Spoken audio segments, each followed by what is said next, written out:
welcome to this important seminar organized by Heritage Alive in cooperation with NAKS Suriname and the Norwegian Crafts Institute and the Persian Garden Institute for Living Heritage.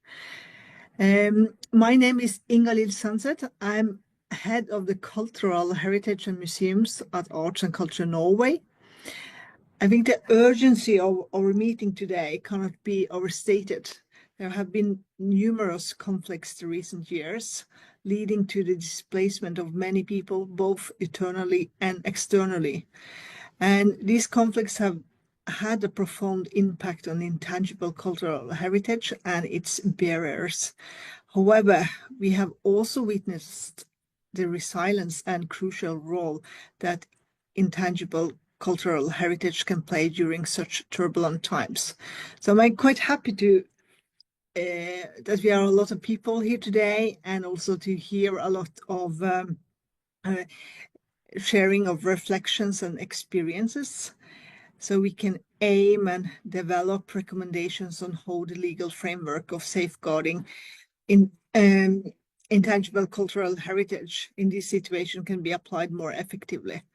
So I welcome you again all, and I'm happy to hear about all these important experiences, and I wish you all a nice and enlightening seminar.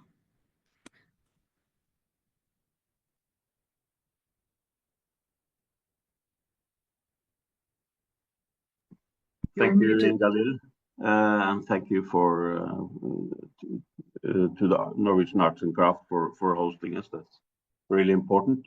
And there, everyone, great to see all of you here, and welcome to today's webinar on intangible cultural heritage and armed conflicts. My name is, as many of you know, Eivind Falk, and I'm the chair of Heritage Alive, the NGO's journal for sharing experiences from the field. As most of you know, Heritage Alive is one of the working groups under the NGO Forum, and in cooperation with NAKS Suriname, the Norwegian Crafts Institute, and the Persian Garden Institute for Living Heritage, all three NGOs accredited by UNESCO, we are organizing an online conference with a presentation of case studies from NGOs operating in the regions concerned. For this event, a particular thanks goes to Arts and Culture Norway, which is the focal point for the 2003 convention, and who has helped us with the technical support for this event. A big thank also go to my two partners in crime, which is Janet Blake and Rachel Gefferie, for the planning and the organizing and for making this event happening and come through. And of course, a huge thank to today's presenters. Unfortunately, we did not have the possibility to include all of the proposed contributions we have received due to the limited time frame for today's meeting. So we had to make, and I'm sorry to say, we had to make a very painful selection. But a great thanks goes to all of you who were willing to share your experiences. Hopefully, we can materialize this important subject in a publication where there will be room for more case studies. And we are currently looking into this possibility together with our partners in ICH. So we already have a good dialogue on this possibility. We can come back to that later. Unfortunately, this subject of this meeting is of a very urgent one nowadays, with the conflict situations in many countries and a large number of people being displaced. And today we will have several current examples of how war and other conflicts could have a huge impact on the communities, the practitioners, and the bearers and the living heritage concerned. At the same time, we have witnesses how ICH could play an important and crucial role during armed conflicts, with its focus on the role of NGOs in safeguarding ICH in armed conflicts The webinar will also share reflections and experiences and combine this in a proposal providing recommendations on how the legal framework for safeguarding ICH in armed conflict situations could be applied more effective. If you have comments or if you have questions on the way, please write it in the chat, and then we will save it for the last part of the program, and where we will summarize everything. So please don't be shy. Write your comments on the way, and Rachel will take care of it in the best way. So with these words, I would like to give the floor to Janet Blake, which is the today's keynote speaker. Most of you know Janet very well from before, and I'm sure you know her quite well. She played an active role in when the 2003 convention was written, and she has been an active member of the NGO Forum for many years. She will talk about safeguarding ICH in armed conflicts, a growing challenge for the international community, and to find effective responses and the role of the NGOs. So, dear Janet, the floor is yours. Hello and good afternoon. My sincere apologies for not being present in person, but sadly I'm going to be somewhere that I can't have access to Zoom at the time of the meeting. Just very quickly, my thanks go to Eivind and to Rachel for their great cooperation between our three NGOs for putting this meeting on, and also, of course, to Heritage Alive, who are providing their umbrella for the whole process, and finally to the Norwegian Heritage Authority for supporting the technical aspects of the meeting. As you see here from my title, I'm looking at how this question of safeguarding ICH in armed conflict is a real challenge facing the international community. How can it find effective responses? And of course, importantly, what is the role of NGOs in this? I'm just trying to get my slides to move. Yes, here we go. So we, of course, have this whole architecture of international humanitarian law, the rules of war, which is very old law, generally. It does include, of course, the 1954 UNESCO Hague Convention for the protection of cultural heritage in wartime. But this has been focused mainly on the material aspects of the heritage and hasn't really had a focus on ICH as such, although ICH can be protected by it.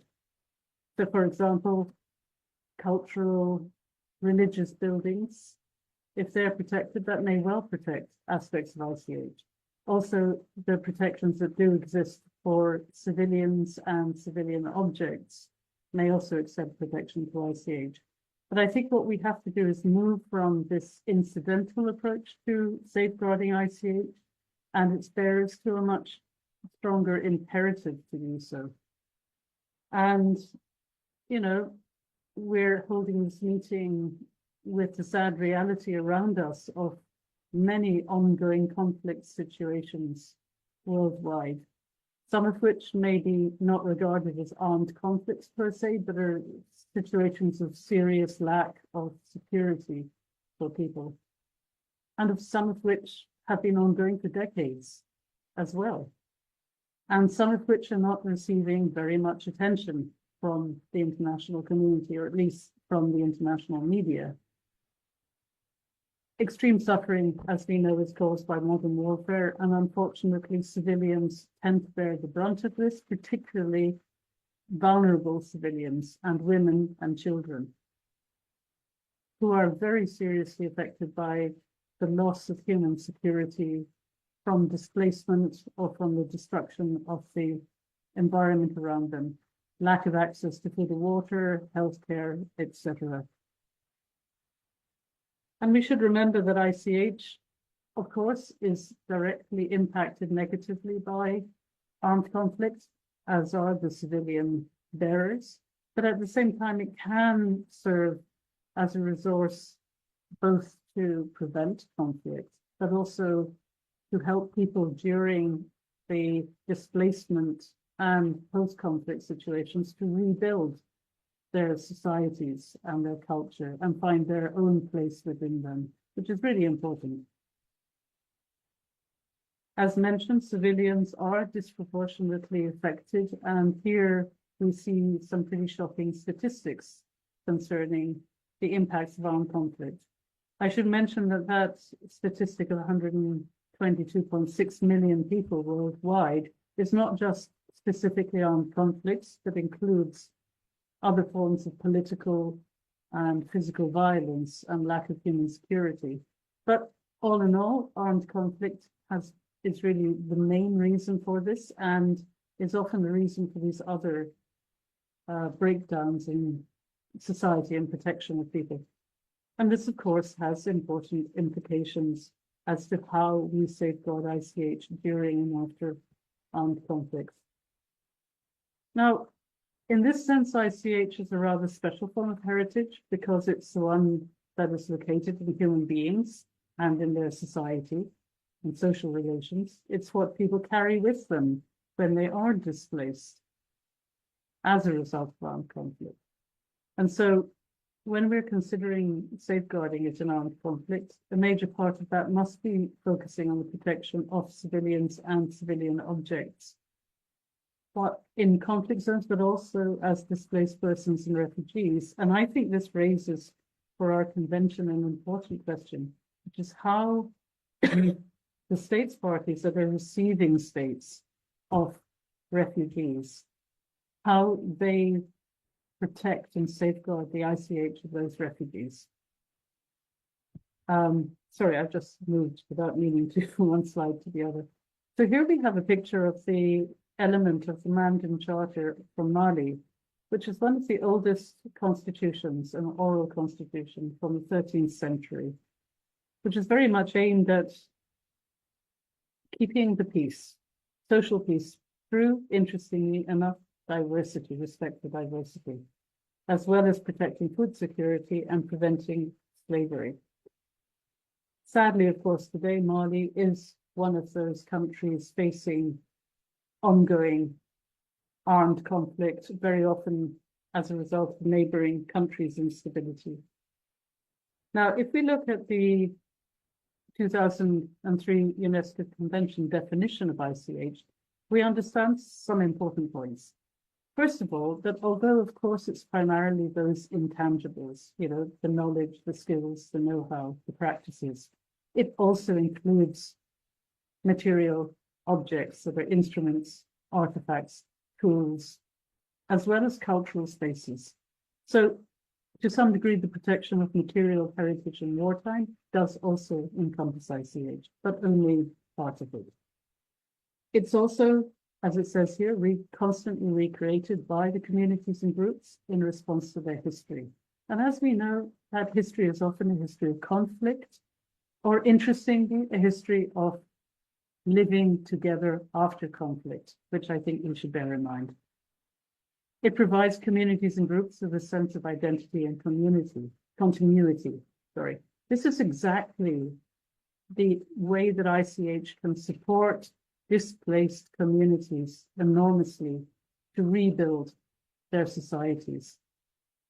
But also it must be compatible with requirements of mutual respect among communities, groups, and individuals, meaning, apart from anything else, we have to be careful not to be working with ICH that itself may lead to further conflicts. I don't have time to go into any detail on this slide, but this just reminds us that in the operational directives to the convention, we do have references that are relevant to the role of ICH in preventing and resolving disputes and in peace building to ensure a long-lasting peace, which is important. But we haven't developed this idea sufficiently yet. Now, here I have included the safeguarding actions that are set out in Article 2, Paragraph 3 of the Convention. And as you see, I've colored in the majority of them, as ones that I think, when we're thinking about safeguarding ICH during armed conflict, or possibly in the pre-conflict peacetime scenario, these can all be very relevant. Why do I color identification? Because, and in fact, I should have colored the next one, inventory, because the recognition of ICH elements before an armed conflict starts can also be an important part of its safeguarding during the conflict situation. Preservation, of course, it's perhaps the primary one during armed conflict. Protection, perhaps here would speak to the legal protection, the international humanitarian law framework. Promotion, very much, which is about respect. It's about people recognizing the importance of this heritage, even in armed conflict.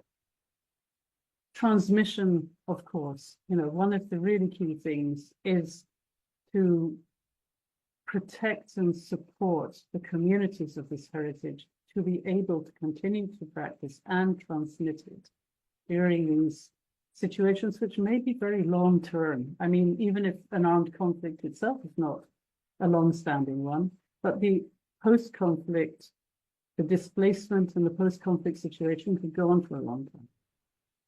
And revitalization, of course, to not just keep it being practiced and transmitted, but to do other active supporting measures that will make sure that it continues into the future. So, given that the picture is often quite a negative one when we're talking about this topic, I did want to suggest that also ICH can offer us a bit of hope.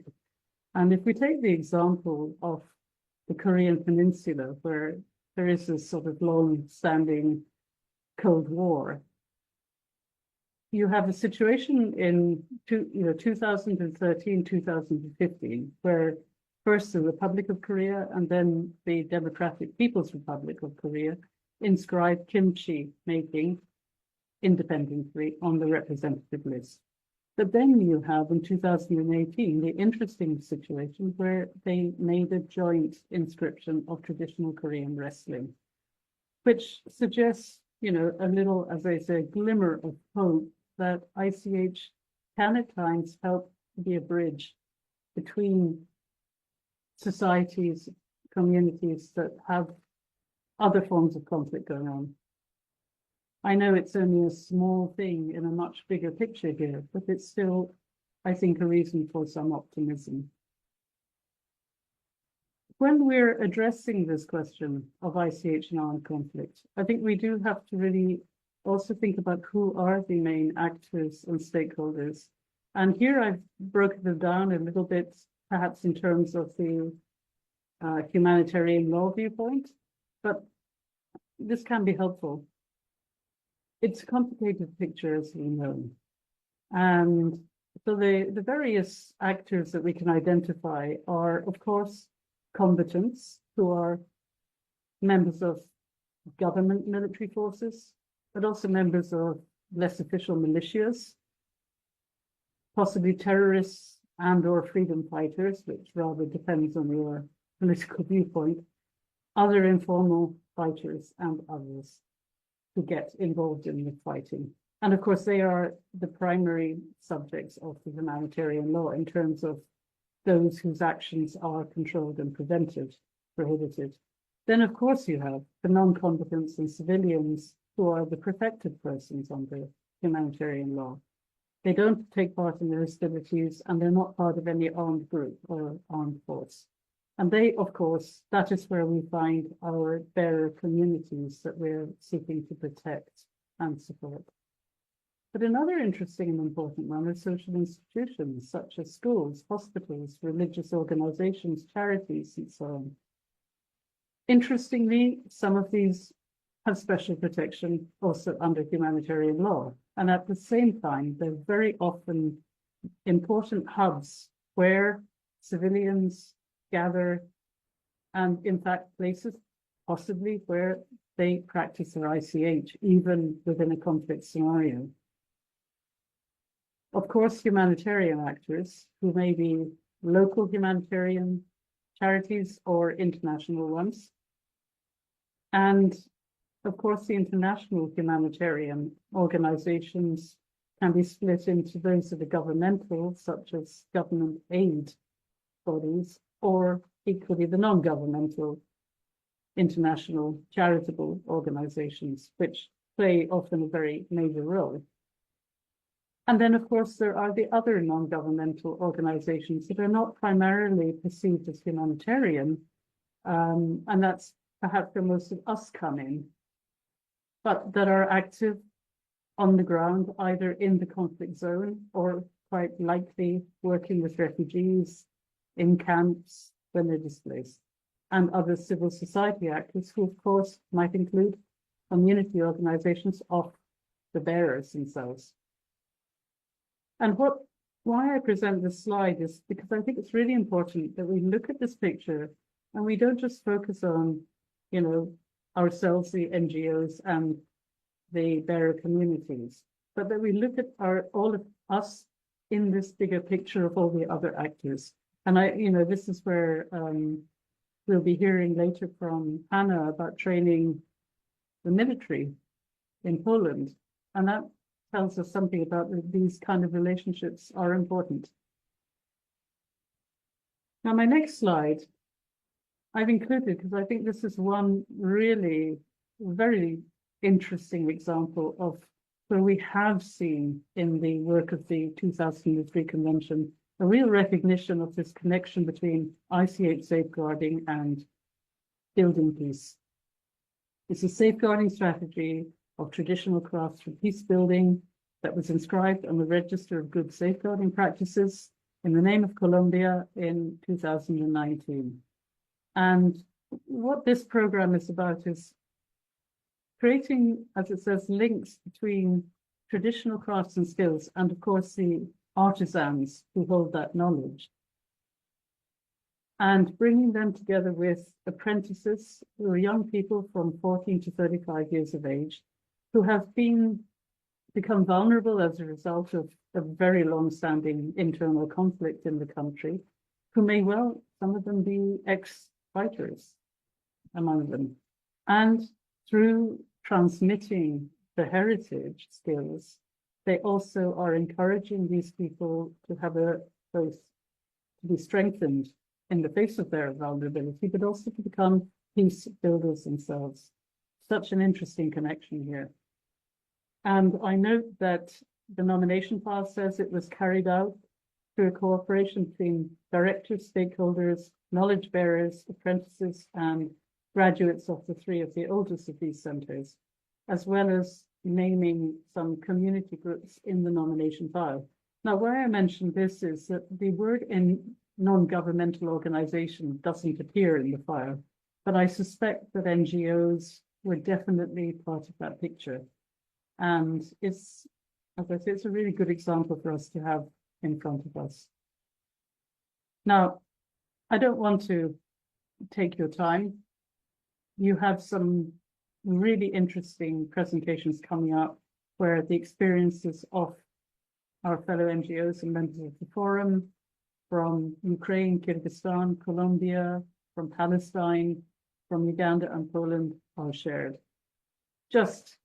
I finished by drawing attention to this picture on the bottom of the slide, showing the tradition of Nabulsi soap making in Palestine, which has recently been inscribed on the representative list. And it just reminds us, as I said, that people are doing their ICH, even in the most extreme circumstances. And that is something that we should value and seek to support and find ways that it can really make a change in the lives of people who are impacted by armed conflict. So thank you very much for your attention, and I wish you all a very successful meeting. And I stopped sharing so that you can actually see me, because I have a feeling that when I show my slides, you couldn't. So thank you very much, and I wish you all the best. Goodbye.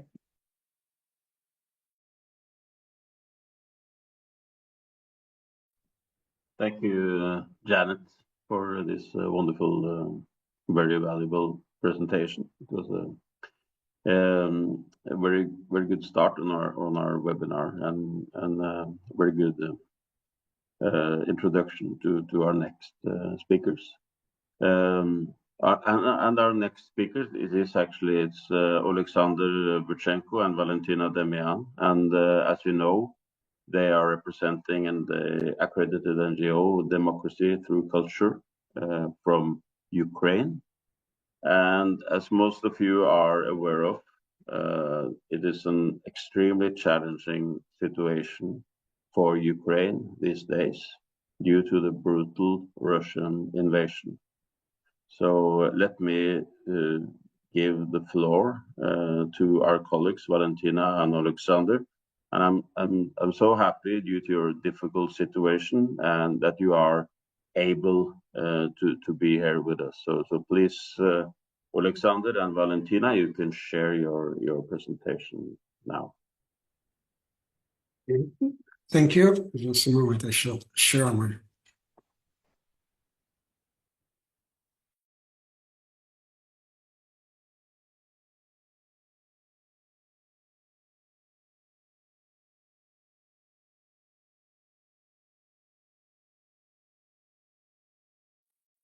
Thank you very much.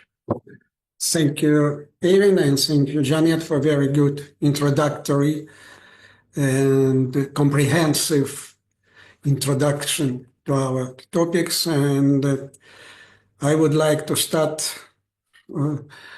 Sorry, Valentina is now busy with some other conference here because we use this free time to make a lot of things, the quiet time. So we represent NGO Development Center Democracy Through Culture, which acts as a think and do tank in the sphere of culture and cultural heritage, especially intangible cultural heritage and local development. Since 2014, the center has examined the impact of emergencies, especially armed conflict, on the intangible cultural heritage and the role and capacity of living heritage in such situation.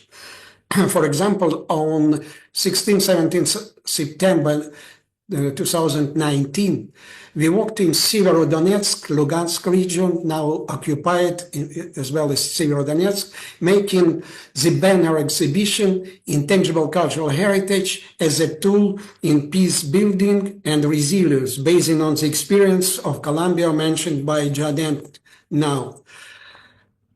It was a moving exhibition which traveled around Ukraine, and during this exhibition we discussed not only experience of Colombia but also ICH of Ukraine, and speaking about the possibility how to use ICH in emergencies. Since 24th February 2022, we focus on the issue ICH safeguarding in time of war, working with different communities all around Ukraine where it's possible. This we would like to outline briefly some of our observations about ICH in war conditions, as well as some challenges and open questions we have met during the last time, during this last year. First of all, communities finding themselves in hard situation, surrounded, shortage of electricity, communication, gas or food supply, apply to the traditional knowledge acquired during generations. Some examples, for example, once more mentioned by Janet, borscht.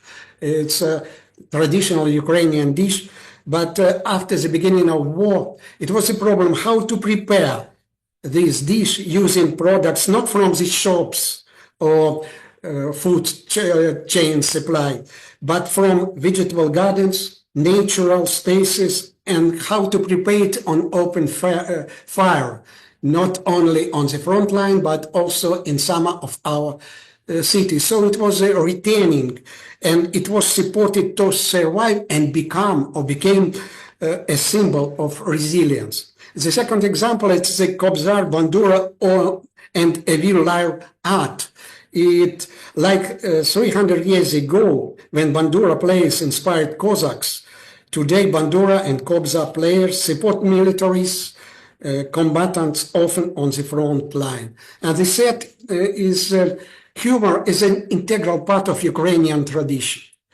It helped to survive in the hardest time, including famine, atrocities of the Second World War, and Soviet power persecutions and repressions. Some of them are traditional witchcraft. Legends and beliefs about witches have revived in humoristic histories about the impact of modern occupants, like some histories about war mosquitoes or war geese, which is very popular not only in Ukraine now.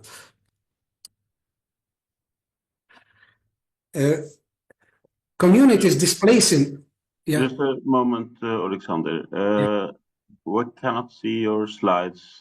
We can only see the first page of your presentation. Your slides is not changing. Yes, something. So can you try to open your slides on the way? Just a moment. Once again, okay. Well, because you are still on the first slide there. Is that for everyone? No, it's... Yes. It is for everyone. I think that Alexander could just reconnect the presentation. Or just go to the slideshow mode. Yeah, the slideshow, that's what I was going to say. But the slideshow mode might as well stick. What's slideshow mode? Okay. There you go. Oh, There we go. It okay. is already. It's changing now. Okay, super. Now you can continue. Sorry. Now we were here. Now it's changing, yeah? Okay. Well, can I continue, yeah? Yes, of course. Okay. Communities displacing in other parts of Ukraine or elsewhere unites around the manifestation of intangible cultural heritage. So one example is Psati ritual bread prepared in the village of Azov Sea region, close to Mariupol.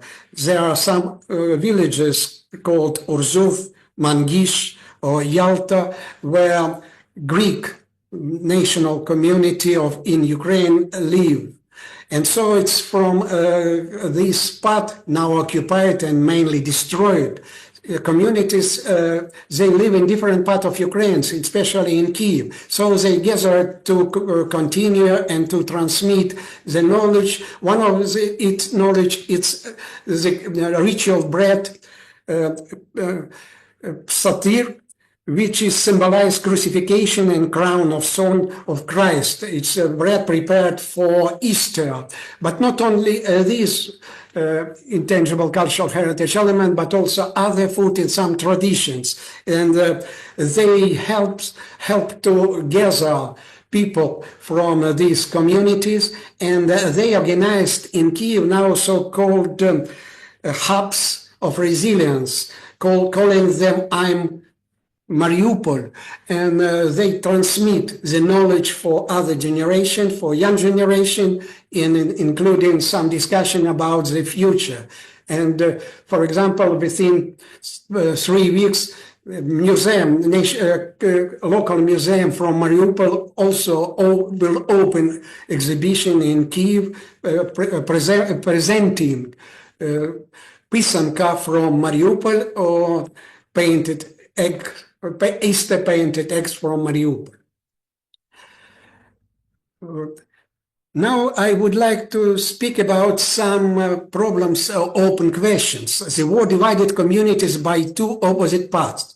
In Donetsk, Lugansk, Zaporizhia regions, where some people, bearers, remained in Ukrainian part, others in occupied part. And the question is, if those, as we have been asked a lot of times, who remained in occupied territories, continue practicing Ukrainian or other heritage, what should be safeguarding policy in this case? And also, is it a risk for them continuing practicing Ukrainian intangible cultural heritage. It's not like the case of Korea mentioned by Janet, but it's other thing, and it's also open question, and we are seeking how to find some answer for this question. Destroyed cultural and natural spaces. Above 7,500 cases of natural spaces damages were registered in Ukraine now. Destroyed, burned, or mined forests and meadows, poisoned rivers. For example, the river of Desnats running from northern part of Ukraine to Kiev, exploded dams like Kakhovka Dam, eliminated plants, animals, birds, and fishes.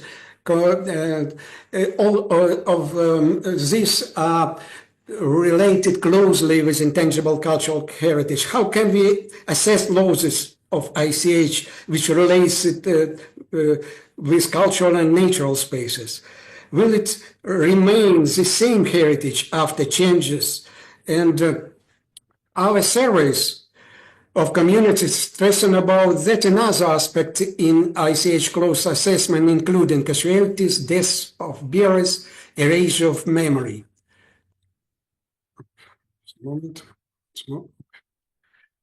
The same we can say about cultural spaces. We have very sad statistics by April 2025. More than 1,420 monuments are damaged or destroyed in 18 regions of Ukraine. We have now 24 regions. And in 18 regions, we have these numbers. 2,233 cultural institutions are damaged or destroyed, and 410 are destroyed completely. That is 18% of all their number. And they include clubs or cultural centers, libraries, religions, temples, churches, cathedrals, synagogues, mosques, sacred space, cemeteries, and many other. I mention it because it's also, we are speaking about intangible cultural heritage, but it is impossible to imagine intangible cultural heritage without these spaces. And concluding, I would like to speak about some set of questions in ICH safeguarding and open questions and challenges. First of all, the war in Ukraine exposed a set of this question. For example, decontextualization. Is it a risk or opportunity? Because in some cases, the uprooting of context is an efficient way now to preserve and attract attention to ICH safeguarding, because it's really impossible to present these elements of ICH in the proper context. Complex ethic issues, empowered or enforced communities, raising awareness for living heritage and stimulating communities to define and submit their ICH to regional or national lists, it is a trigger for some competition between them. It's also some risk for the safeguarding of intangible cultural heritage. And maybe the lost assessment, how to do it in the sphere of intangible cultural heritage. What are objectives? How it is compliant with national and international law? And many other questions which we are meeting every day.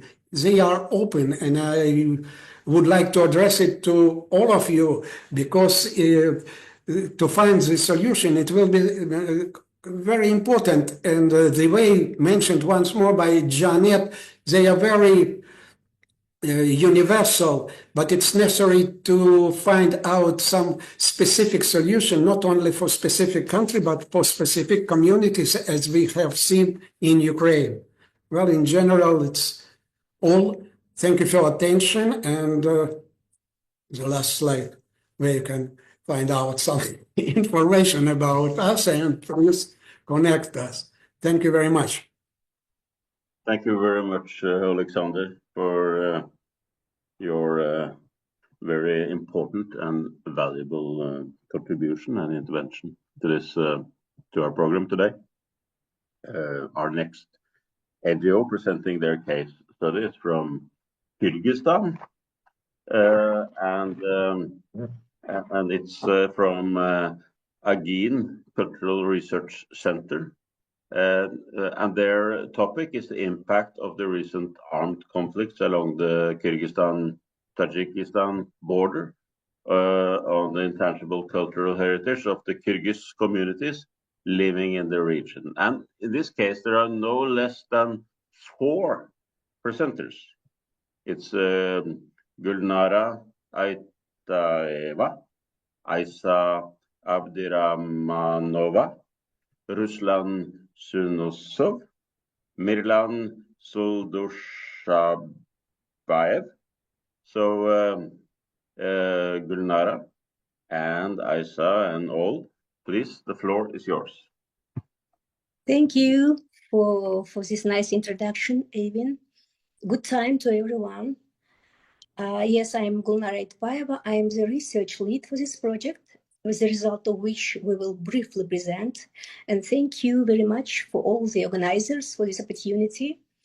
Let me introduce the team working on this project. It's Aiza Abdirahmanova, the coordinator, Mirlan and Ruslan, they are field researchers. So we are all 4 involved in this project, which is in this presentation, which is called Borderland Craftspeople Between Survival and Adaptation.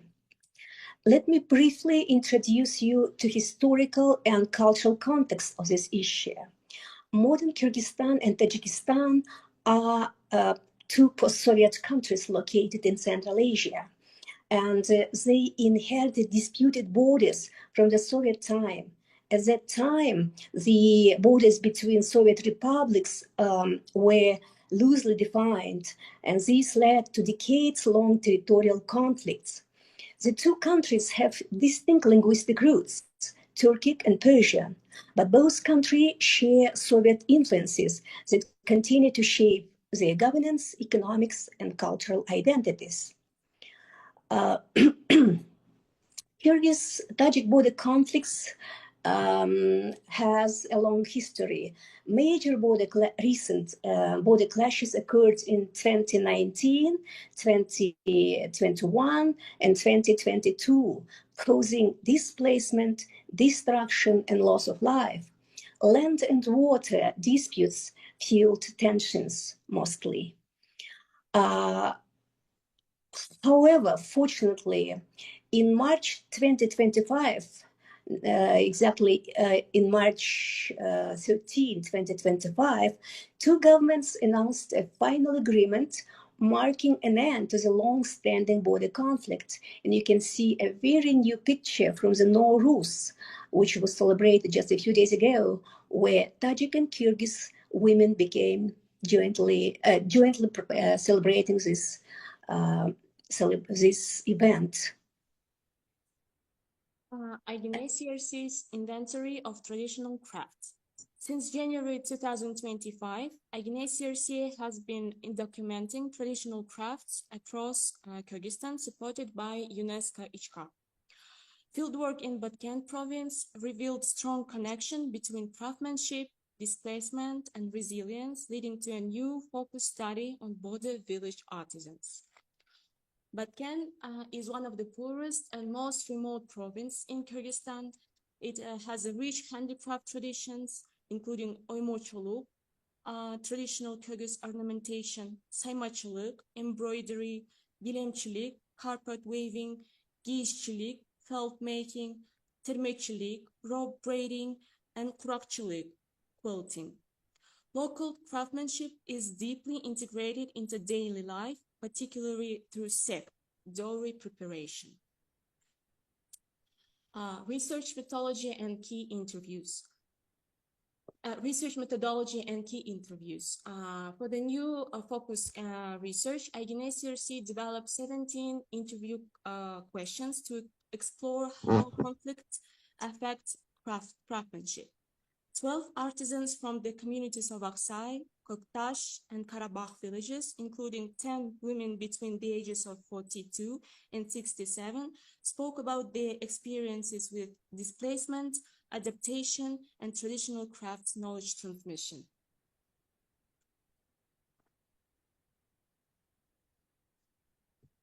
Mirlan. Okay, our researchers are still in the field. Probably they do not. Let me continue. So conflicts impact on craftsmanship and cultural heritage. In 2022, artisans lost homes, tools, and inherited materials, disrupting intergenerational craft transmission. Particularly vulnerable traditions include knowledge of making supara, which is tent hide for food preparation, and pestek, a decorative sheepskin mats, which were already in decline before the conflict. Yes, sorry, I'm here. Yeah, could you continue? Yes, so we are the role of the role of craftsmanship in community stability. Displaced artisans found relief in crafting even while in temporary shelters. They also observed different regional crafting techniques in host villages, expanding their skills and reinforcing their cultural identity during forced migration. And post-conflict recovery and craft revival efforts. In 2024, a carpet making center was established in Aksai village through international and local support, providing livelihoods for 40 women artisans. This initiative exemplified how cultural heritage can be a tool for post-conflict recovery and economic sustainability.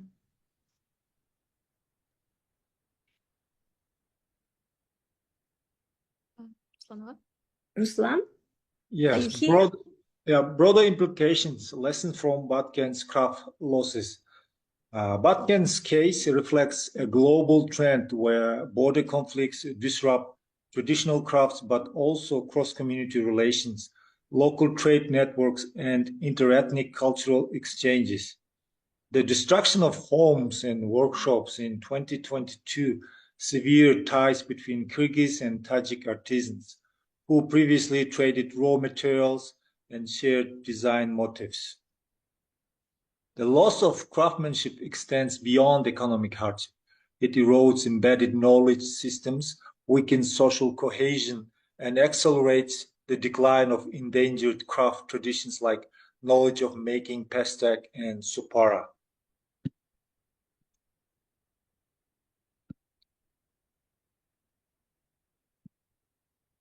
And this study underscores the urgency of adaptive safeguarding frameworks to integrate displaced artisans into recovery programs, reconnect severe trade networks, and document endangered crafts at risk of disappearance. Without such measures, conflicts will continue to not only displace people, but also fragment their cultural heritage, leaving irreversible gaps in traditional knowledge transmission. So we are finishing our presentation. Yes. Thank you so much for your attention. Thank you very much to Gulnara, Aisa, Ruslan, and Mirlan. And please forgive me my very bad pronunciations of your names. I'm sure I'll try to improve that for the next when we see each other next time. Thank you. A very wonderful intervention from you.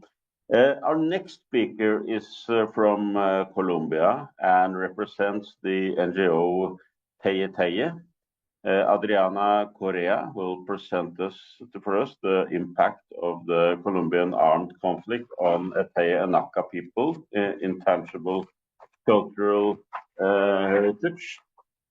So, Adriana, the floor is yours. You can share your screen now.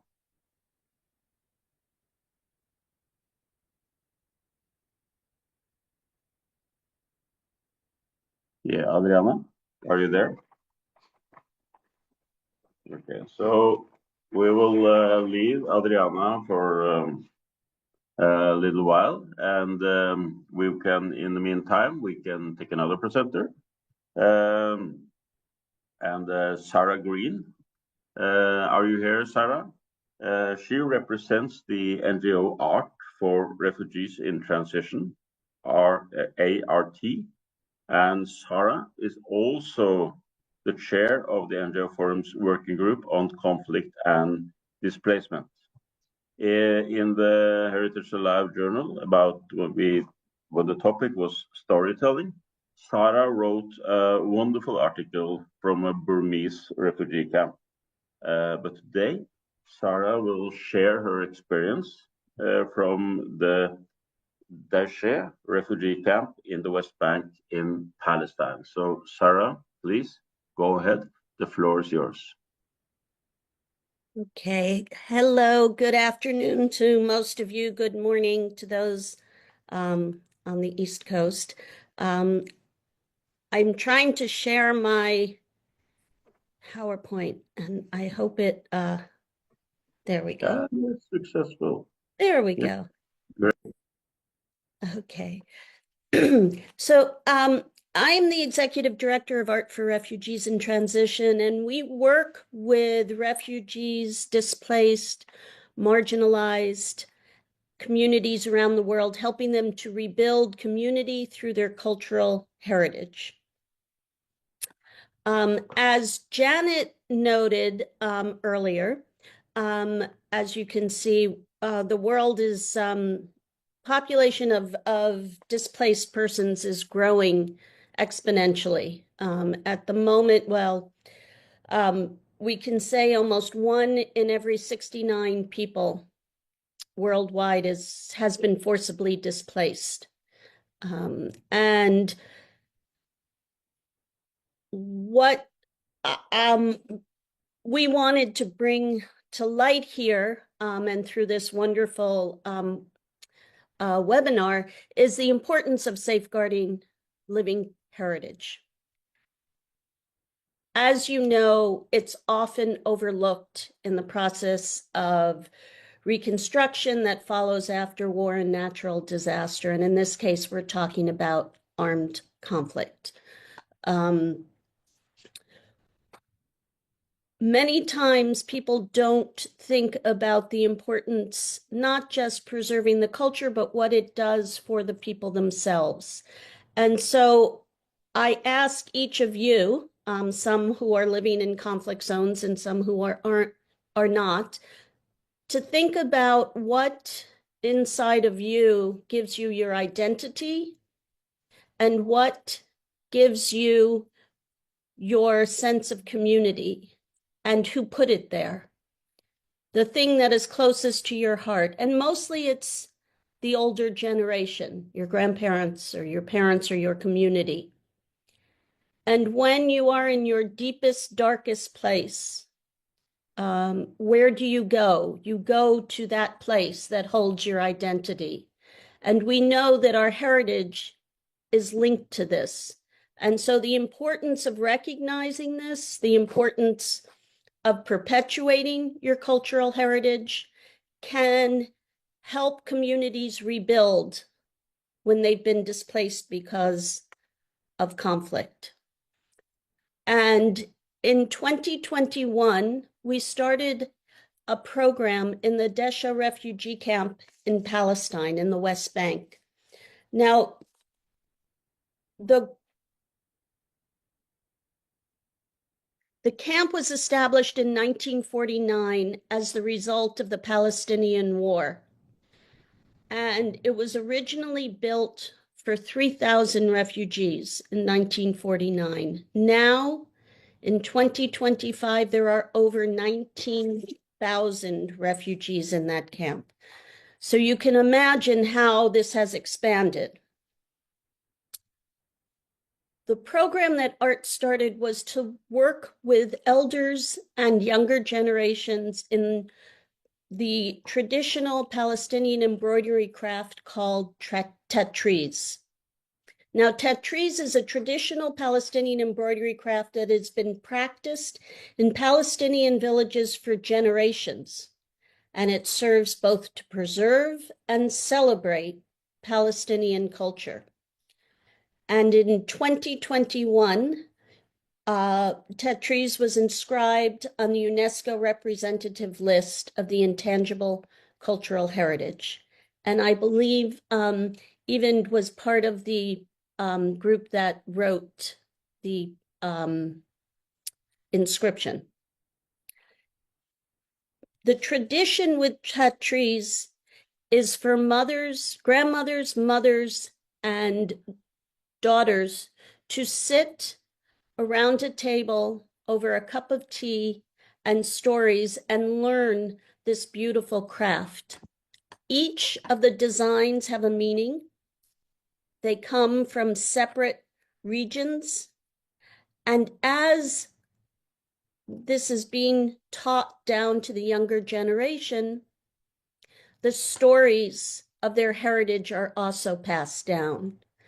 Unfortunately, there was a gap where women and children were not learning. And this was something that was held solely by the older generation. And when we started our program, it was during the time of COVID. And people were stuck in their homes with nothing to do, and you had multiple generations. So we organized a program where the grandmothers and the mothers and the daughters would all sit together and learn not just how to use a needle and how to thread it and how to create these beautiful designs, but also the stories behind this culture and this heritage. What we heard from the parents and the children, these are some pictures of workshops we did once COVID ended. And you can see the children, their excitement at learning how to embroider, what it means. Some of them embroidered their names. To know that this was part of their culture, that this was part of their heritage and part of their identity that was being lost. And when you are in a refugee camp, when you have been displaced because of conflict, the sense of identity and community is what will keep you moving forward. And so we found that the women continued after we closed our programming due to the current war in 2023, continue to teach this in their homes to the children. So I want to thank Eivind and Rachel and Janet and the Norwegian Crafts Institute for giving voice and attention to a very, very important topic. So thank you very much. Thank you very, very much, Sarah. It's I think your experience here is really valuable for us and very important. The situation I can see now that our friends from Colombia, Adriana Correa and Cesar, are here now. So probably they are able to take the floor and to have their presentation. Can you take your presentation away, Sarah? You can shut it down.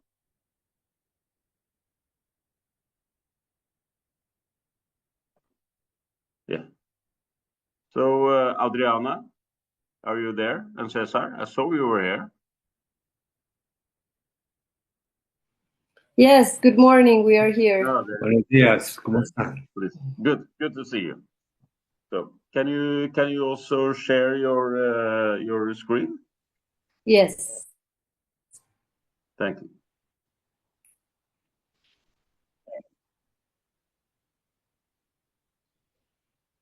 Can you see it already? Well, it looks a bit dark. Ah, now it's there. Everything is fine. Thank you. Okay. Please, the floor is yours. Okay, thank you very much for the invitation. It's an honor for us to be here. We will be presenting the case of the impact of the Colombian armed conflict on the Ete-Naka people's intangible cultural heritage. A little bit about us.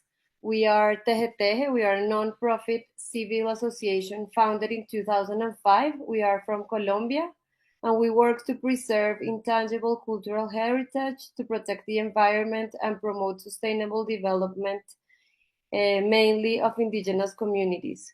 We have been working with the Ete-Naka or Chimilas since 2007, and in 2015 we supported the elaboration of a study aiming to analyze the impact of conflict in this community for a land restitution claim. The photograph that you see to the right was taken during one of the sessions with the elders board regarding this investigation. A little bit of context about the Ete-Naka people. This community's history is marked by dispossessional territorial defense since the Spanish conquest. They were located at the Colombian Caribbean. And as you see in the photos, these were their traditional outfits and houses. Over the last 45 years, during the Colombia's armed conflict, they have been affected by systematic violations of human rights by different armed groups, such as guerrillas, paramilitaries, and criminal gangs.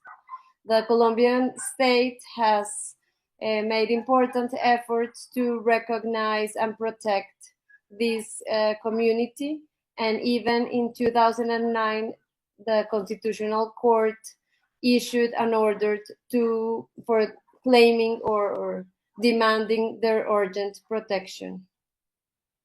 Violence against these indigenous communities and in their territories is a long list of different violations, as you can see on the list to the left.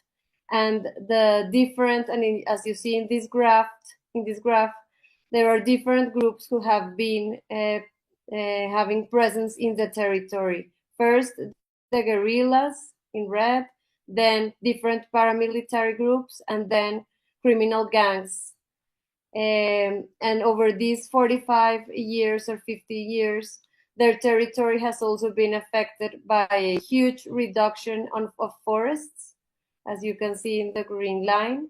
Also a new harvest of African palm africana, and also a huge and extensive cattle grazing, which has turned all the territory into big lands and losing a lot of forests.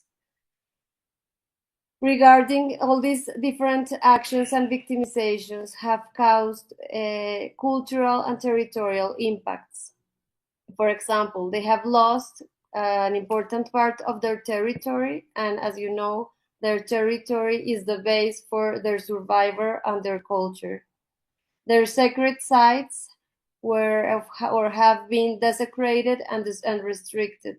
Their traditional practices have been limited, affecting their organizations and their autonomy. Community ceremonies and assemblies were prohibited, and the community also lost their language and cultural expressions due to repression and forced displacement. To the right, we have a photo of the women weavers of the community. Also, there have been important impacts on their social structures. For example, their indigenous authorities have been weakened because armed groups have imposed their control and their norms. Killings of wise men and elders have disrupted their cultural transmission and caused forced displacement.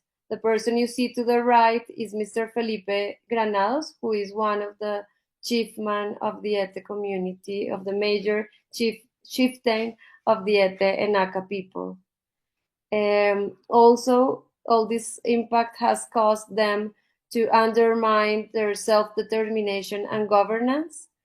And there have been victims of forced recruitment, mainly of young people, affecting family structures and youth participation and weakening cultural identity.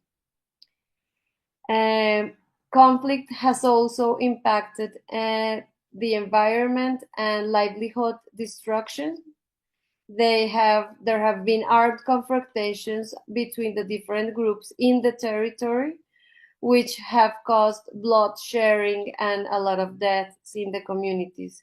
This blood shedding not also impacts to the person that is killed or victimized, but also it has a symbolic impact in the community, because those places cannot be used again after there has been blood shedding in them.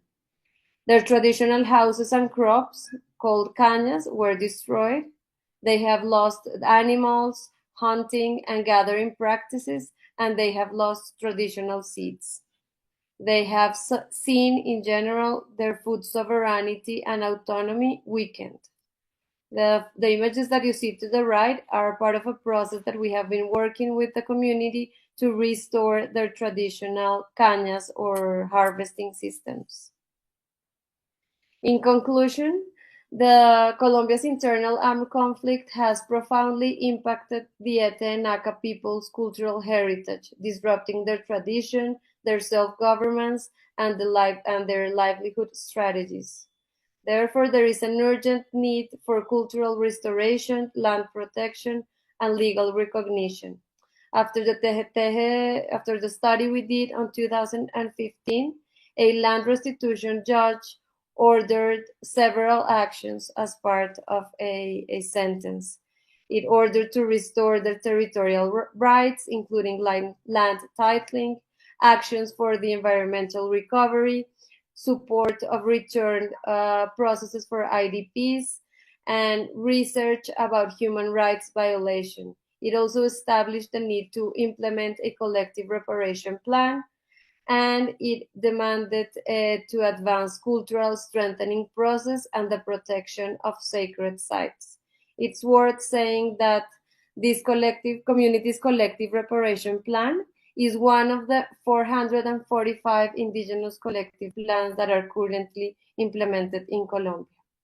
And just to close, if you want to learn more about this community and about our work with them, you can visit our website. Most of our content is both in English and Spanish, so you can learn more about what we have done with them, such as this publication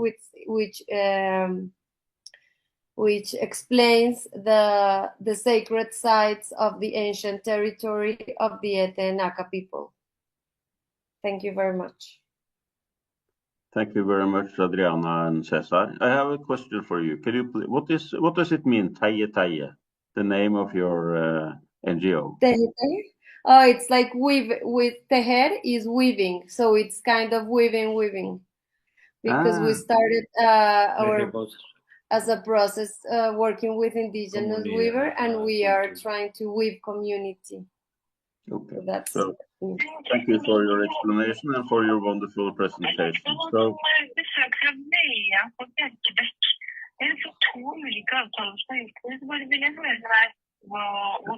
yeah, and I think we need to mute. Can we ask to mute iPad Pro, please? Yes. The next presenter, thank you to Adriana and Cesar. The next presenter is Okello Quinto. So Okello, he's their friend and a long-time member of the Heritage Alive editorial board, and he represents the NGO Gulu Theatre Artists from Uganda. As Sarah, Okello also contributed with a wonderful article in the Heritage Alive journal about storytelling. And in his presentation, he will share their experience from what happened after the armed conflict and their challenges with revitalizing,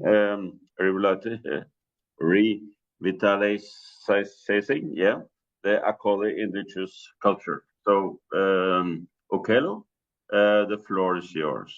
Can please our friends from Arts and Culture share? Yeah, I want to begin by greeting everybody. Good afternoon, ladies and gentlemen. From the bottom of my heart, and I want to sincerely begin by appreciating very much the government of Norway for organizing this very important event, which has actually brought all of us together. And secondly, I want to appreciate very much the initiative of the organizer for making this event becoming a successful one. My name is Quinto Okello, the managing director of Gulu Theatre Artists based in northern part of Uganda. I am here with my presentation entitled After the Harm Conflict, Revitalizing Actually Indigenous Culture. To begin with, let me give you a little bit of the background of my organization, if it could be. Can I have that? Yes, please. Thank you.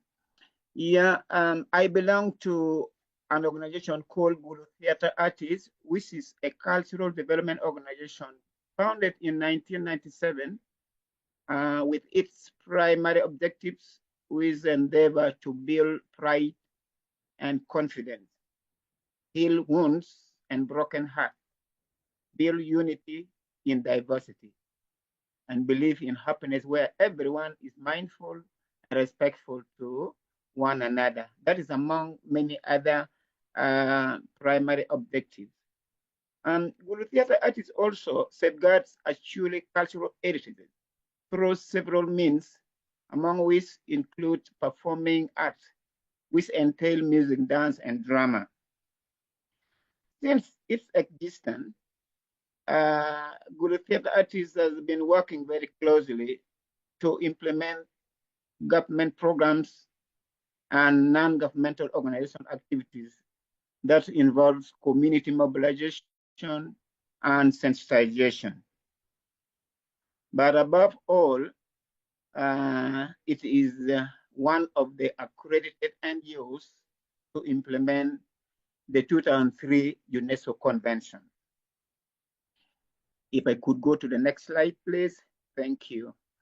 On a sad note regarding the ICH harm conflict, I want to bring to the attention of everybody that Achule community suffered for over 20 years during that prolonged political war in northern Uganda, to the extent that they were packed into a people's displacement camps.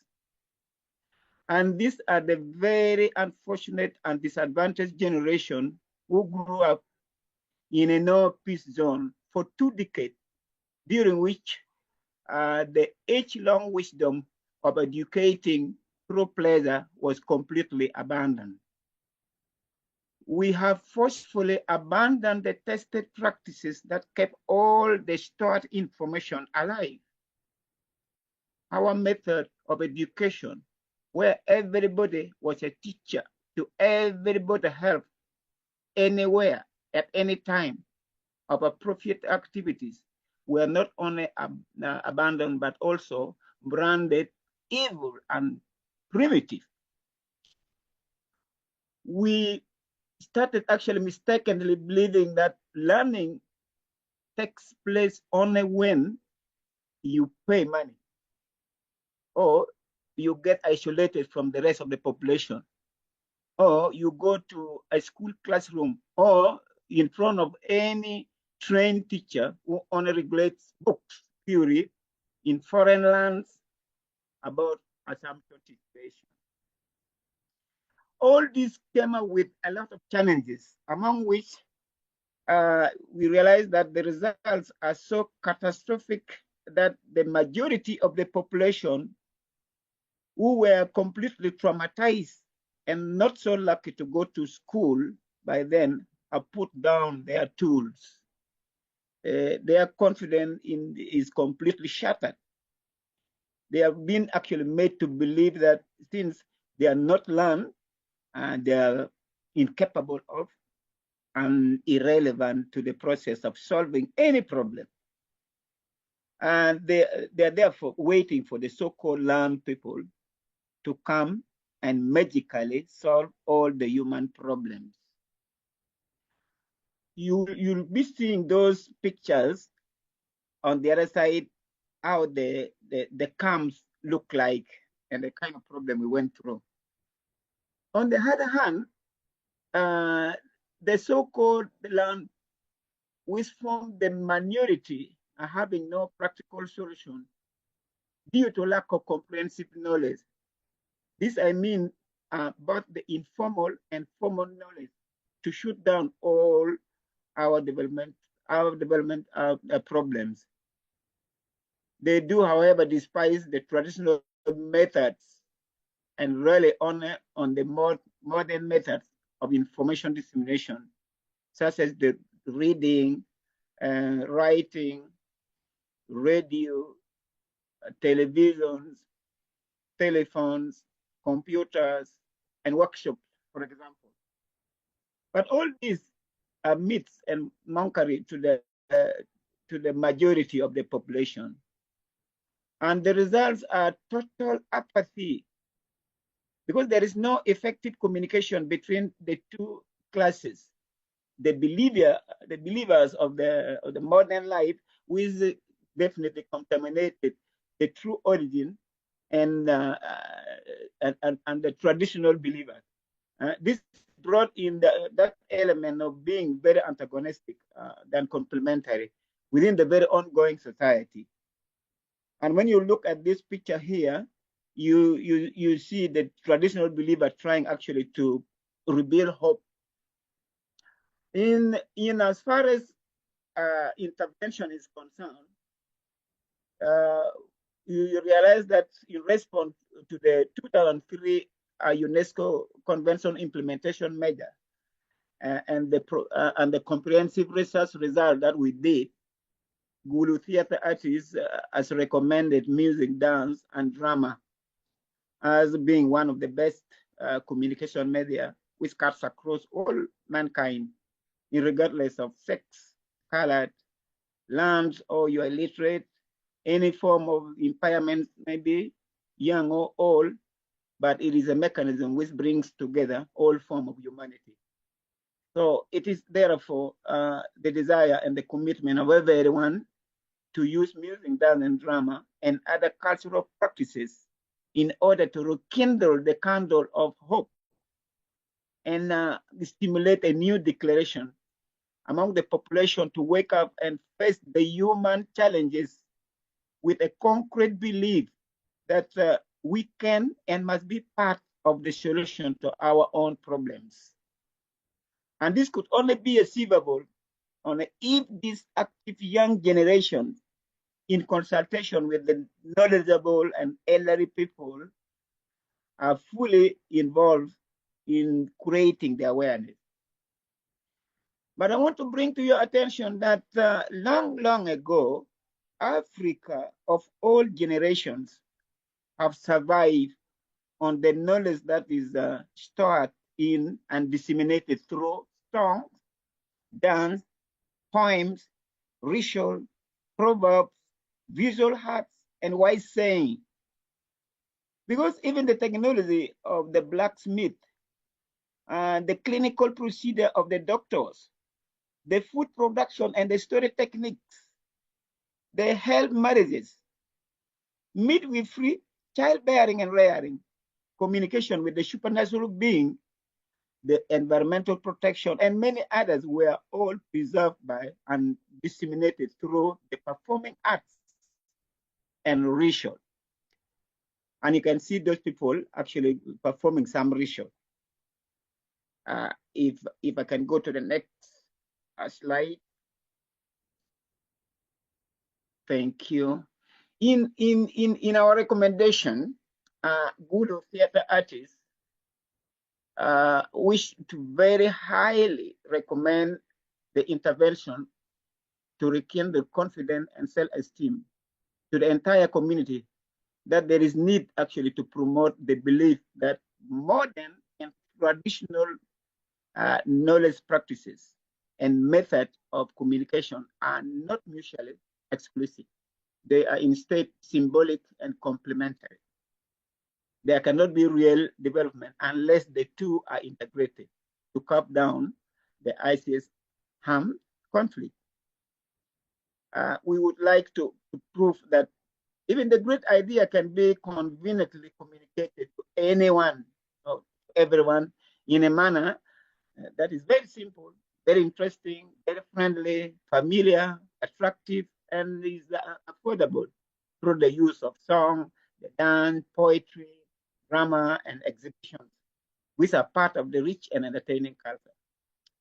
We also believe that entertainment helps the learner to curb down stress and positively help in faster assimilation and longer retention of knowledge. And we are also, as part of the community, we are also doing a lot in terms of identifying, documenting, mapping, and restoring all the ITAs for the upcoming generation for cultural sustainability. And you can see on your right the pictures actually trying to make things entertaining, but also communicating a lot of messages. The next slide maybe. Yeah. Also, the cultural bearers, the knowledgeable people must be integrated in the formulation of a development model. Masses, the war effect has brainwashed community mind. We are all aware that globally, all forms of effective communication tools are being used to address these chronic challenges, eroding our cultural value. But it is very important that we, the indigenous community, must know and answer the following question as I conclude my presentation. What role can we, the affected population, play in the development of our own community? That question needs to be answered. The second question is, where did our development process go wrong? And what were the causes of the downfall of our cultural heritage and social structure? Finally, what solution can we offer to address all these challenges? I want to thank you once again for listening to me, and that marks the end of my presentation. Thank you so much. Thank you very much, Okello, for your really interesting presentation. It's always a pleasure to listen to you sharing your experiences.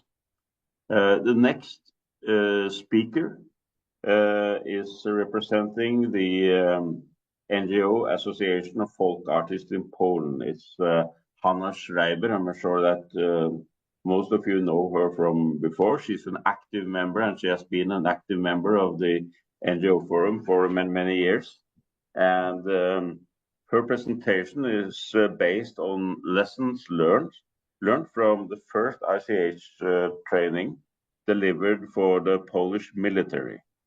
Can one integrate cross-cultural awareness and ICH into military training? Hanna will here share her experiences working with the Polish armed forces. So, Hanna, the floor is yours.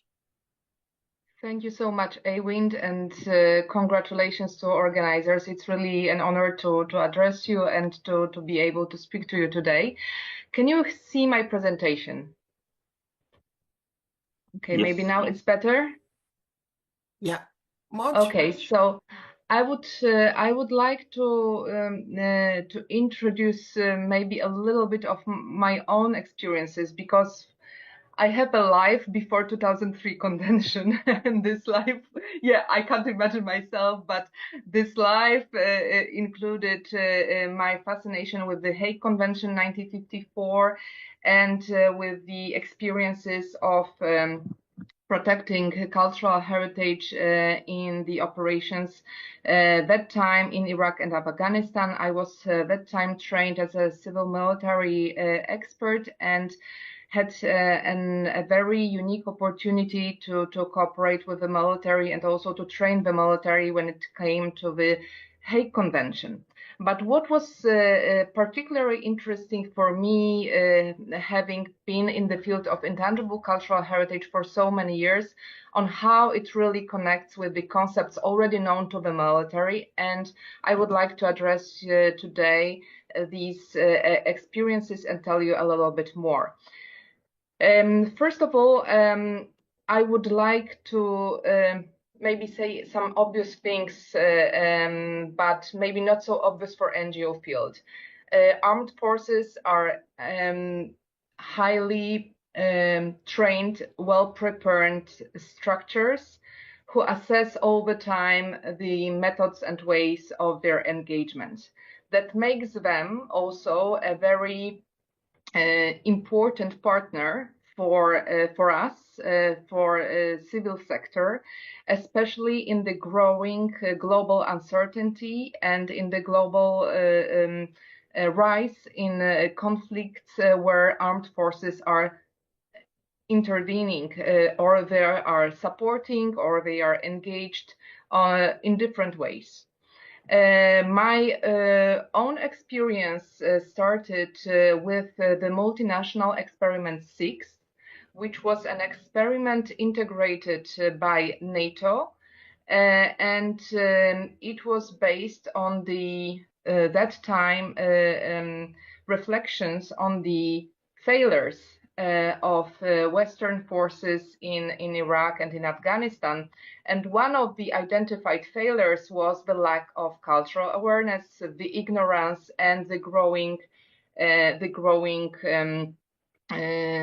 problems related to the cooperation with the local population. So this is the structure of the experiment. I just want to give you the idea on how it was organized. So it took 2 years. I'm not sure if my screen is not probably, let's check it now. So it took 2 years to develop the document proposals, to verify the adopted solutions, and prepare the final versions of documents and delivery to armed forces. And this was also a time when we were discussing on whether armed forces are prepared at all to deal with cultural differences. And if they are prepared to deal with these cultural differences with respect that shall be paid despite the military operation. So the important area that was addressed during this huge multinational experiment, and this multinational experiment is a series of experiments going on in the NATO forces, was the exchange of information between military and civilian participants of the operation. And the very important goal was to create shared situational awareness among coalition and partner forces by understanding the cross-cultural situation. And it came to me after I entered the field of the 2003 convention, how much the respect for cultural identity of local population is at the heart of respecting the intangible cultural heritage. So it came to me also that this is something to build upon. If we are approaching the military with our ideas of intangible cultural heritage, which for them sounds usually very unfamiliar, because intangible cultural heritage as a concept is still a concept that we must raise awareness about, we can use a different term, a different aspect, which is present in the trainings of all military forces in the world. It is the concept of cultural awareness and cross-cultural awareness. I have dedicated my research that time to these issues, and this is my PhD thesis that was focused on this cross-cultural awareness concept. I was that time interviewing and discussing these issues with the military, and just to give you the definitions that were established during this experiment, the cultural awareness and cross-cultural awareness, quite simple definitions, operational for the military.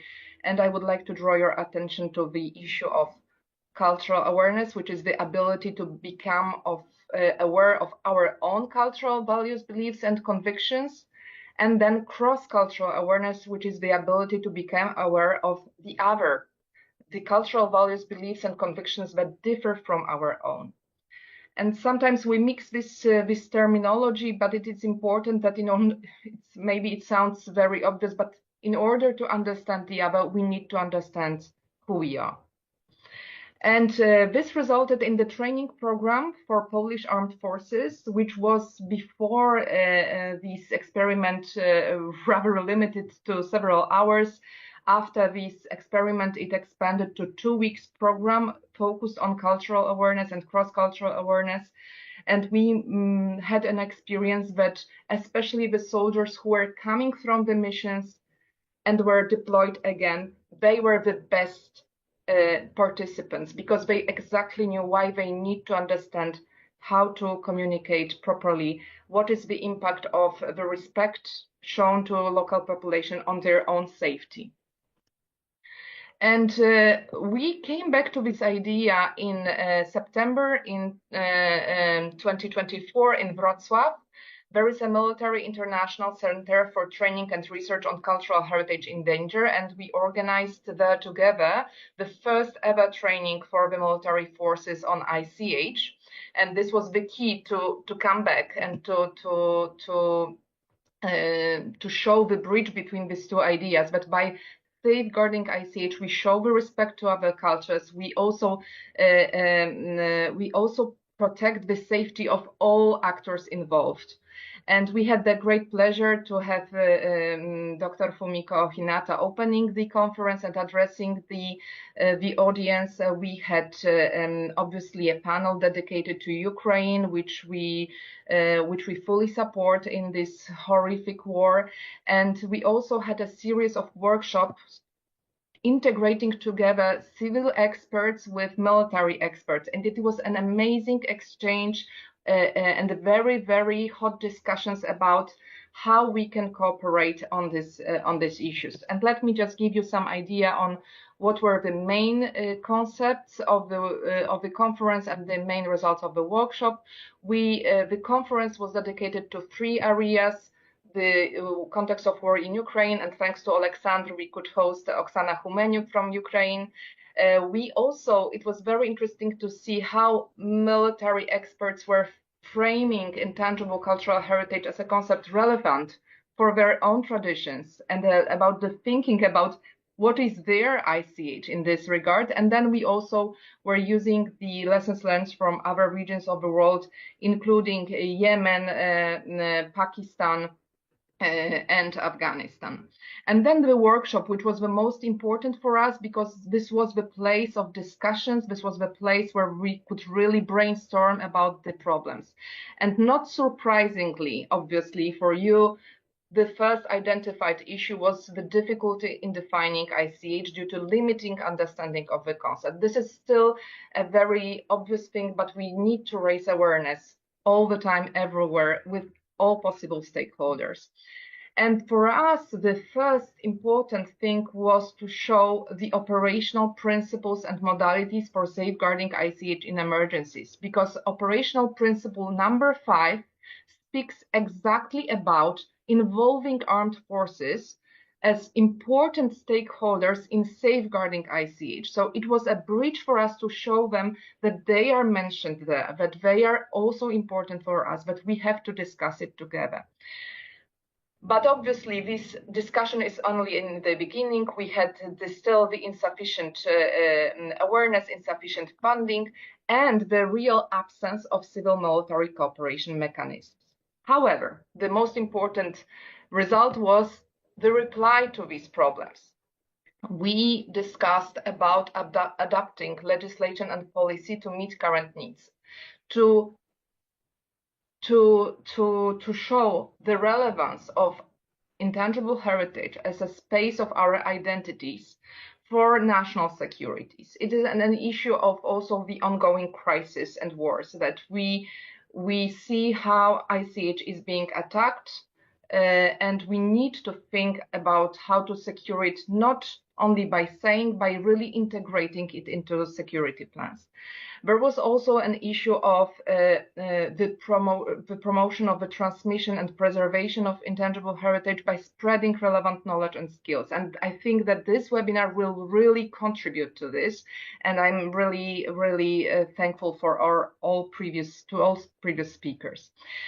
The challenging stereotypes and actively promoting the values of tolerance and respect for other cultures present also within the military. We seem to think about military as a homogeneous structure, but the cultural diversity is also within the military. We had this discussion in Poland about the Polish soldiers who are Muslims, who are Jewish, and who also would like, or who are and who also would like to practice openly and are doing it openly in the military. And obviously the issues of thinking about proper procedures, plans, integrating civilian and military within the spirit of civil-military cooperation to protect intangible cultural heritage. The meeting was really, it covered almost 100 people. More details you can find also on the website of my UNESCO chair, ICHgovernance.com. We had a representative of NGOs, of monuments conservators. It was really a very good starting point for thinking about new stakeholders for ICH protection in crisis and wars. Thank you for your attention. Thank you very much, Hannah. And thank you for your really interesting presentation. I think it's wonderful to hear how all these presenters, now we have 7 presenters, they are sharing their complementary experience and reflections and the way this is filling out the broader picture of today's topic. So thank you to all of you.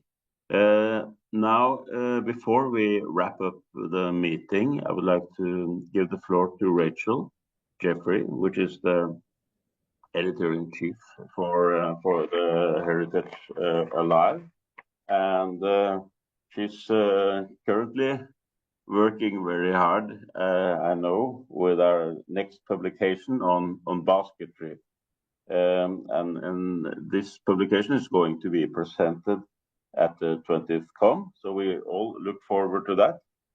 She represents the NGO NAKS Suriname, and I must say she has been a vital part of this organizing committee of today's event.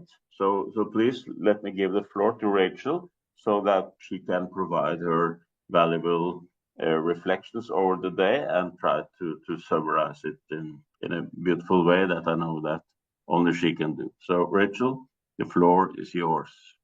Thank you so much, Eivind.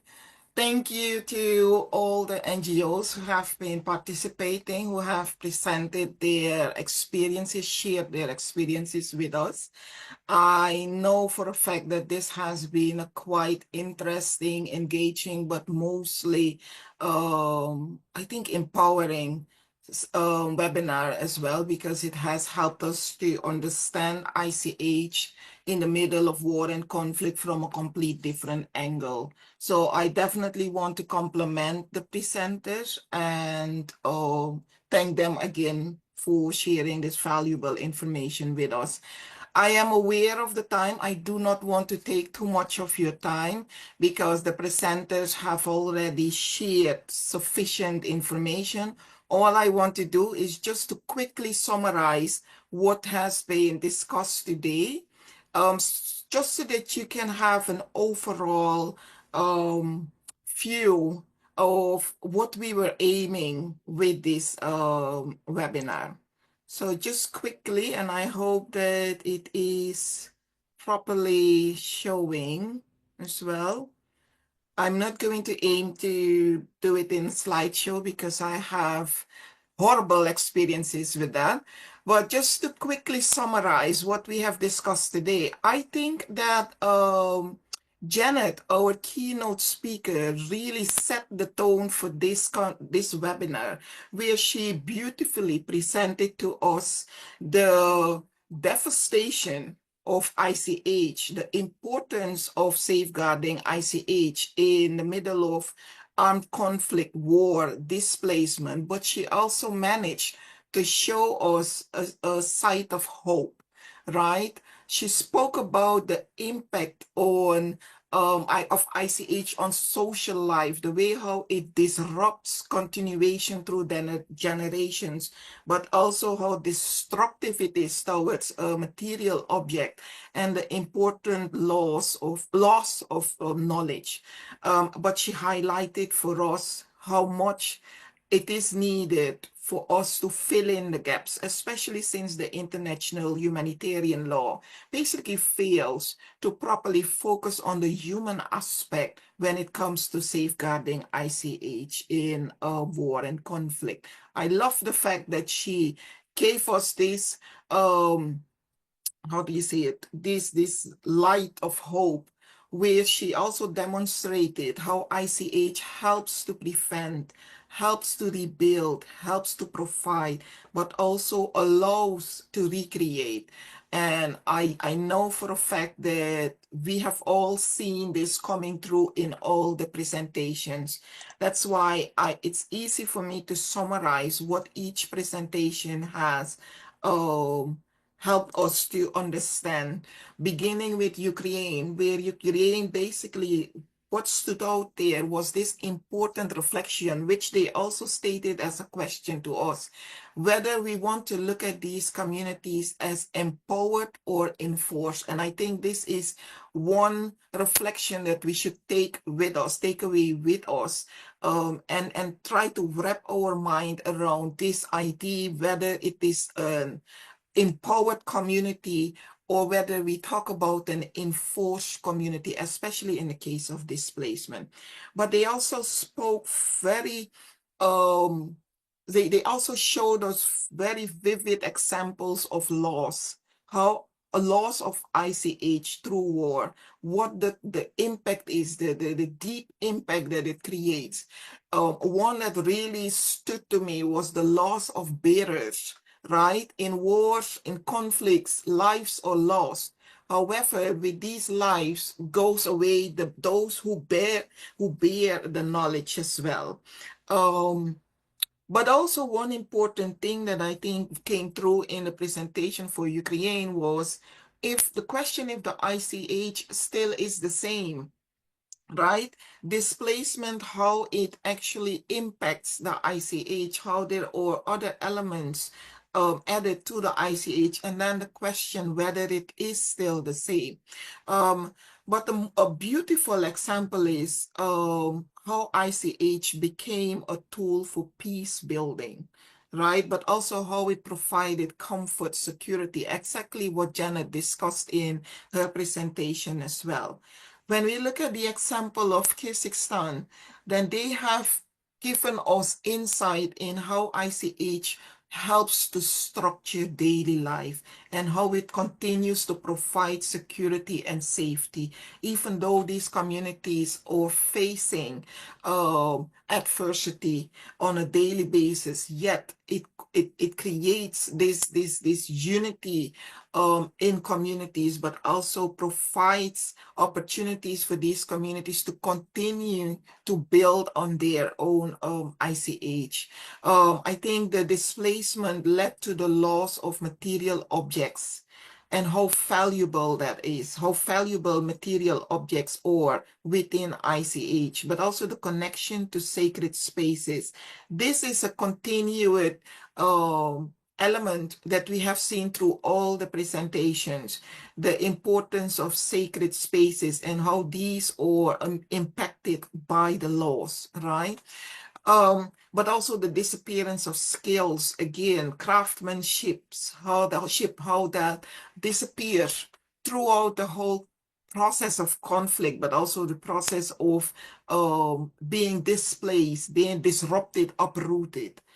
If we go to Colombia's presentation, which is one that really hit home, because in Suriname we have also faced a civil war, and this is where we see the loss of autonomy, and these communities being how do you say it, impacted, not able to utilize their own voice, but also the restricted access to sacred spaces. More importantly, the way how the sacred rules in these spaces are being disrupted, disrespected. And I think this is where Hannah's example of educating those who are leading the conflict to understand what those rules are that are embedded in these communities.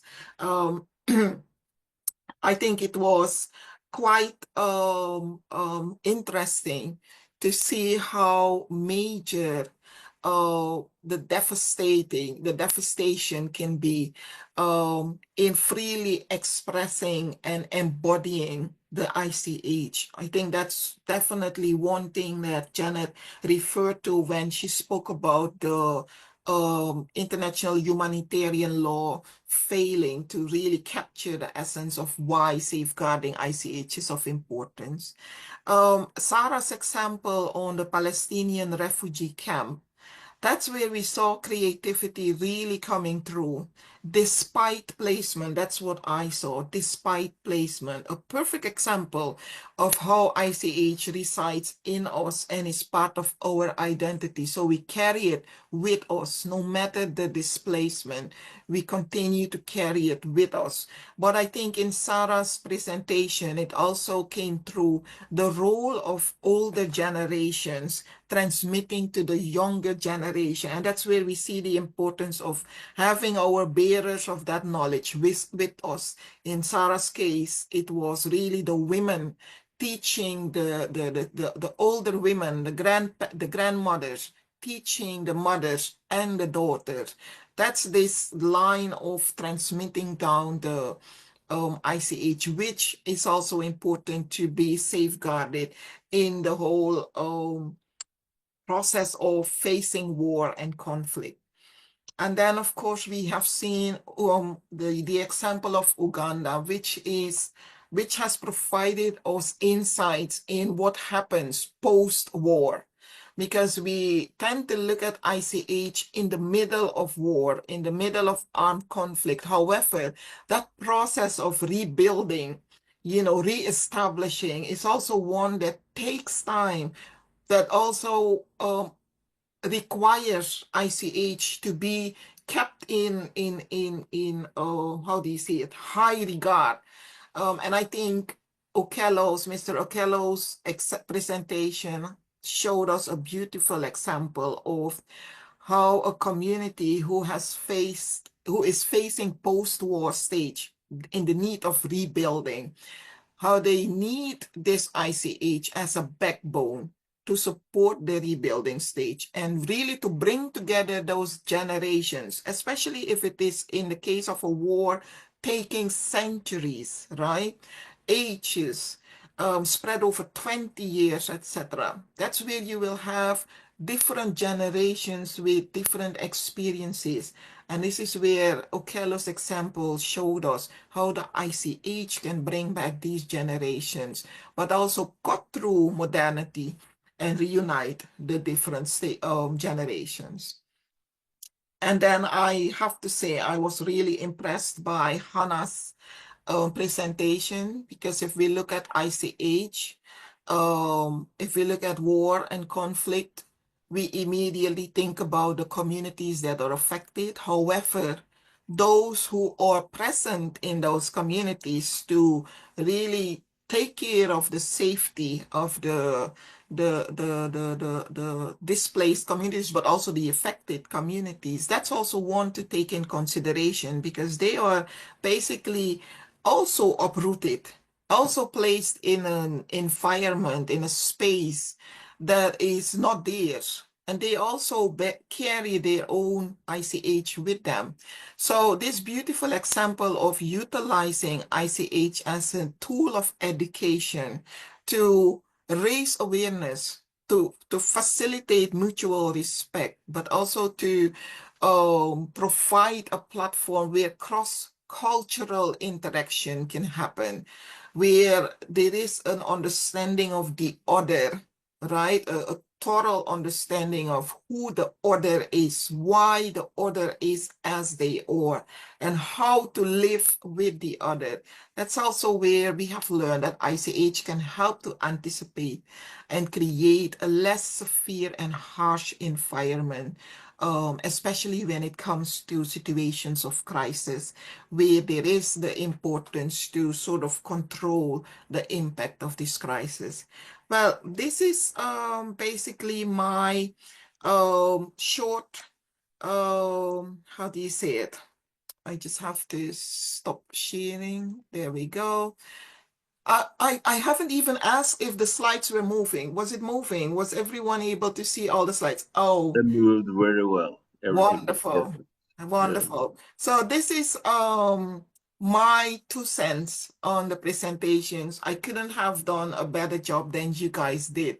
This was also a learning experience for us as the team who've decided to facilitate a platform where our NGOs could share their experiences. And as Eivind said, we are so hopeful that we can continue to facilitate this awareness.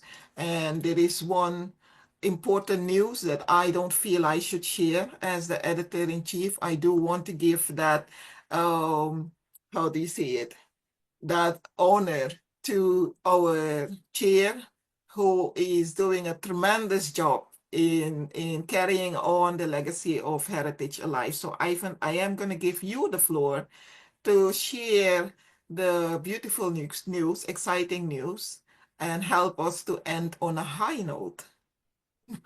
Thank you very much. Excellent. Thank you for your very good summary of the meeting. You must have been working very hard, but I'm very happy that we can come together and throw light on this together on this very important topic, and that we can, unfortunately, very important topic right now. So, well, the situation is that the next steps is that we had a little discussion with ICH. ICH is, as you know, the Category 2 Center for Asia and the Pacific, and we had a wonderful cooperation with them for many, many years. They have been our partner for publishing the Heritage Alive journal, the Living Heritage series. And now we have been discussing if we could do an extra, because this was not really planned. So this was not in the original budget or anything. So, but we have discussed if it would be possible to make an extra publication of Heritage Alive with ICH and armed conflicts because it's so important right now. So. Well, we have a good dialogue with ICH, and hopefully it looks like now that this can be reality and that we can materialize this publication and present it at the General Assembly in 2026. So that is really, really good news. So we are so thankful for this great cooperation that we have with ICH.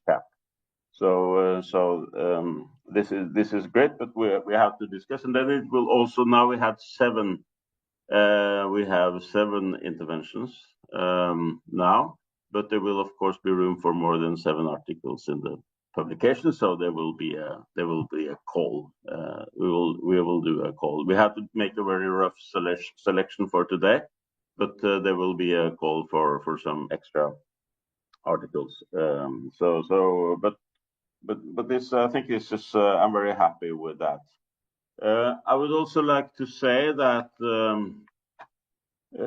to direct a great thank to all the presenters, to Rachel, of course, for her wonderful summary, all the presenters for your great work. I think this has been very complimentary and filled out the picture in a really interesting way. Thanks to all of the people who has attended the meeting, and also a special thanks to Janet, who could unfortunately not be present today, but we think of her, and luckily she made her presentation on video, so we could listen to her even if she could not be present. And well, we had some technical issues, just small ones on the way, but in a way that's how it should be. And I'm very happy the way that this was very professional managed by the Arts and Crafts Norway. And so thank you, a special thanks to them for taking us through this technological challenges on the way. So with these words, I would like to say thank you all for coming, and I hope to see all of you at the next committee meeting in New Delhi in December. And in New Delhi, we are going to present our next publication on basketry.